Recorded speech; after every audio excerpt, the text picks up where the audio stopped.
anak-anak, kita jumpa lagi dalam pembelajaran kita hari ini. Baik, kita masuk pembelajaran kita dengan tema komunikasi yang hidup dengan Tuhan. Nah, kita sudah masuk dalam pembelajaran 5 ya, pendidikan agama Kristen kelas 6. Baik, nah sebelum kita masuk dalam pembelajaran kita mau berdoa. Terima kasih Tuhan buat anugerah yang Kau berikan bagi setiap kami. Kami bersyukur buat kasih-Mu yang sungguh luar biasa dirasakan setiap anak-anak. Sehingga pada saat ini kami bisa berkumpul walaupun berbeda tempat. Namun dengan video ini kami mau mempelajari kembali tema pembelajaran 5, komunikasi yang hidup dengan Tuhan. Beri hikmat bagi setiap kami sehingga setiap anak-anak dapat mengerti dalam pembelajaran materi kali ini. Terima kasih Yesus, hanya dalam nama Tuhan Yesus kami berdoa. Amin. Baik, sebelum kita masuk dalam materi, seperti biasa anak-anak coba membaca Alkitabnya, literasi sejenak 2 Timotius 3 ayat 16. Jadi dibuka Alkitabnya ya. 2 Timotius 3 ayat yang 16. Setelah nanti membaca literasi, langsung masuk kembali ke video ini. Nah, komunikasi yang hidup dengan Tuhan. Kita akan mempelajari 2 materi dalam bab ini, dalam pembelajaran 3. Pembelajaran ini ya, ada 2 ya. Dalam materi pembelajaran 5 ini ada 2, yaitu pengertian komunikasi dengan Tuhan dan cara berkomunikasi dengan Tuhan. Nah, pertama pengertian komunikasi dengan Tuhan. Apa sih arti komunikasi? Nah, komunikasi itu berasal dari kata bahasa Inggris yaitu communication. Nah, arti umumnya semua tingkah laku kita baik yang menggunakan suara atau verbal dan gerakan tubuh atau non verbal. Itu arti yang pertama secara umum. Semua tingkah laku. Tetapi secara khusus, komunikasi adalah pesan yang dikirimkan secara sadar untuk orang lain. Sehingga komunikasi yang baik adalah komunikasi 2 arah. Artinya, ketika kita berkomunikasi dengan orang lain, orang tersebut menerima dan membalas pesan kita. Komunikasi adalah salah satu karakter bangsa Indonesia yang juga karakter orang Kristen, sehingga seharusnya kita berkomunikasi dengan sesama manusia dan Tuhan. Nah, jadi banyak contoh-contoh yang bisa kita lihat dalam Alkitab tentang komunikasi. Dengan mengetahui arti dasar komunikasi, berarti kita tahu arti komunikasi dengan Tuhan. Komunikasi dapat dilakukan antara kita dan sesama. Contohnya ketika kita melayani Tuhan dengan selalu taat kepada orang tua atau guru sebagai wakil Tuhan di bumi. Jika diberi tugas oleh guru, kita harus langsung mengerjakannya. Itu adalah komunikasi yang menggunakan gerak tubuh nonverbal. Contoh lain dalam bentuk komunikasi verbal yaitu kita rajin berdoa setelah bangun pagi atau sebelum kita tidur. Nah, itu contoh komunikasi ya. Dan ada lagi contoh yaitu seperti ini. Seorang ibu berkata, Nina, Ronald hari ini ibu akan pulang kantor pukul 20. Nanti ibu akan membawakan makan malam untuk kalian. Nah, merespon perkataan ibu, Ronald menjawab, baik bu, hati-hati di jalan. Pada pukul 8, ibu pulang dan membawa makan malam yang dijanjikan.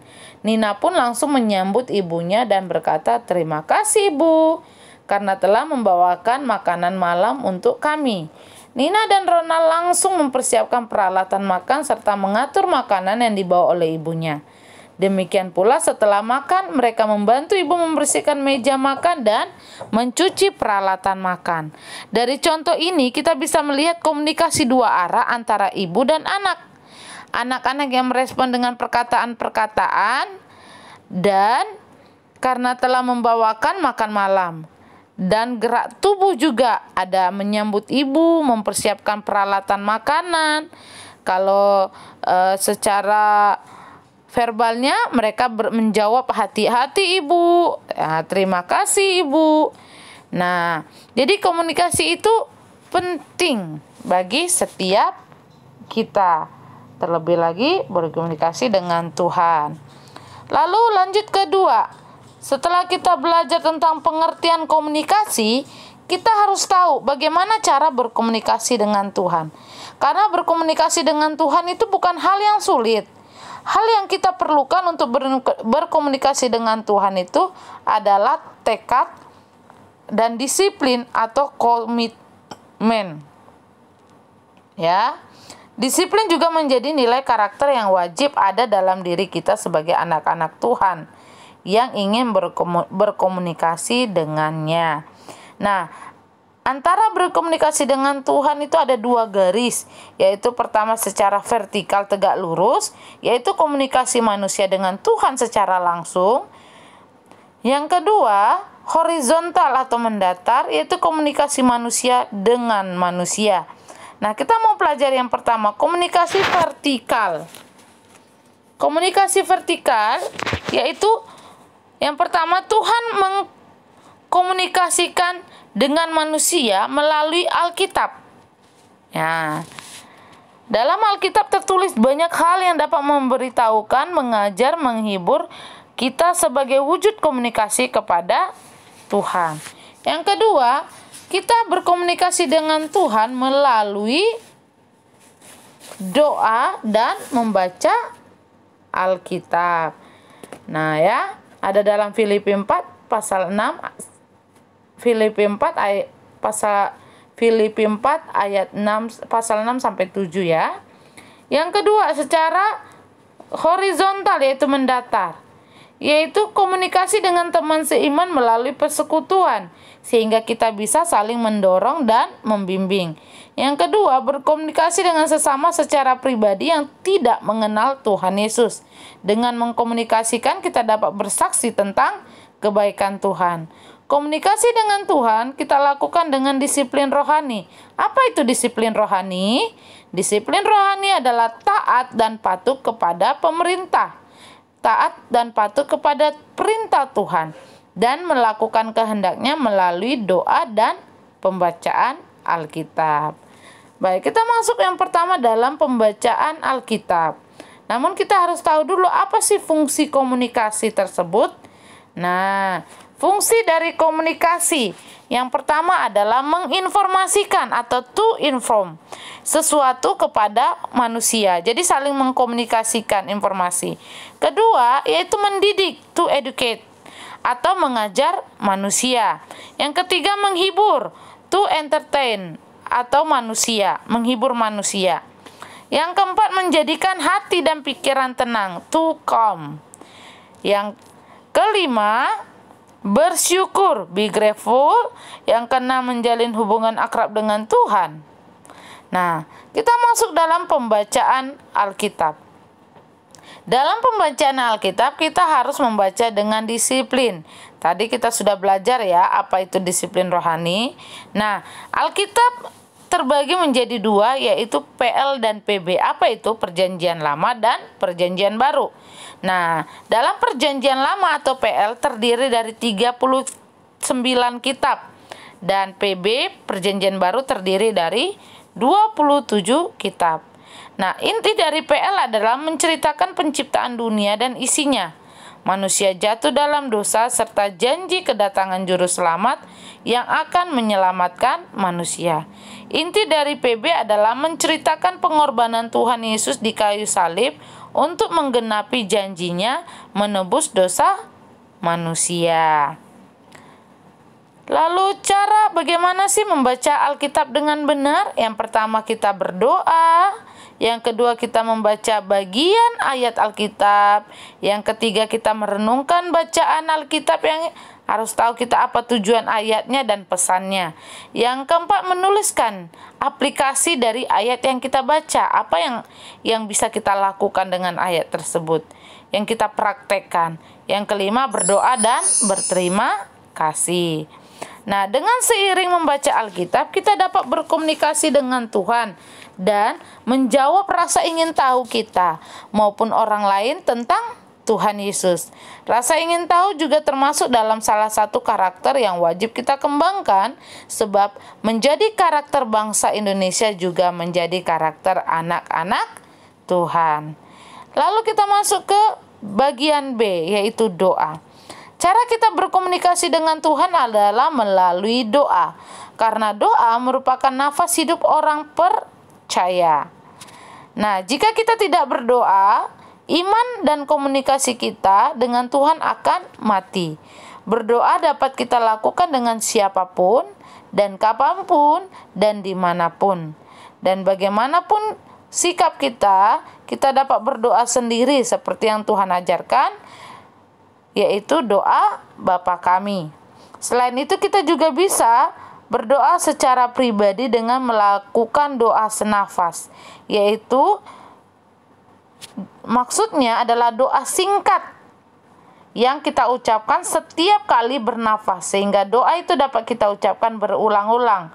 Nah, doa senafas ini dapat kita ucapkan kapanpun dan dimanapun. Contohnya, doa makan, atau setiap kali kita mau keluar dari rumah, mau menuju kemana saja, mau kita bangun tidur atau sebelum tidur.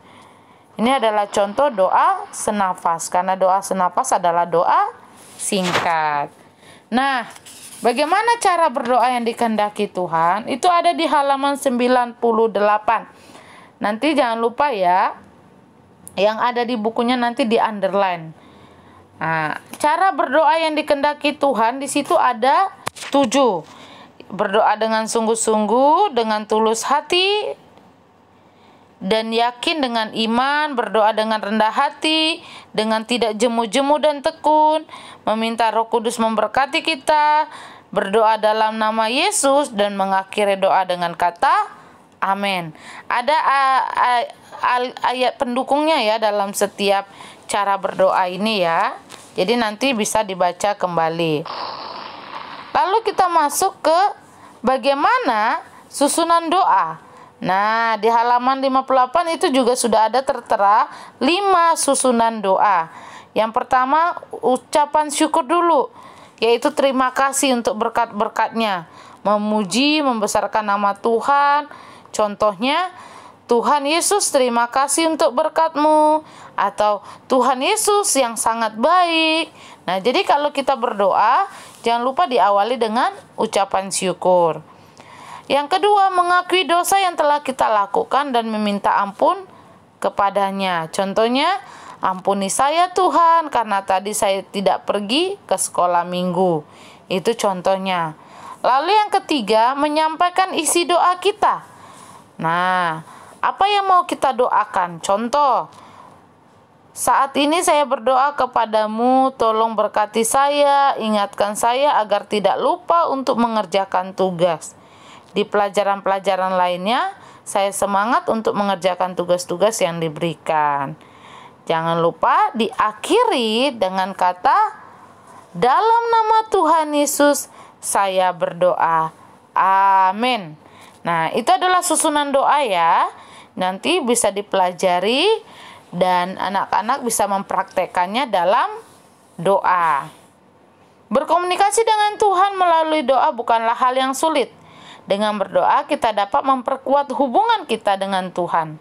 Bahkan kita menjadi sangat akrab dengannya. Jadi, marilah kita akrab dengan Tuhan melalui komunikasi dua arah, yaitu membaca Alkitab dan berdoa kepadanya.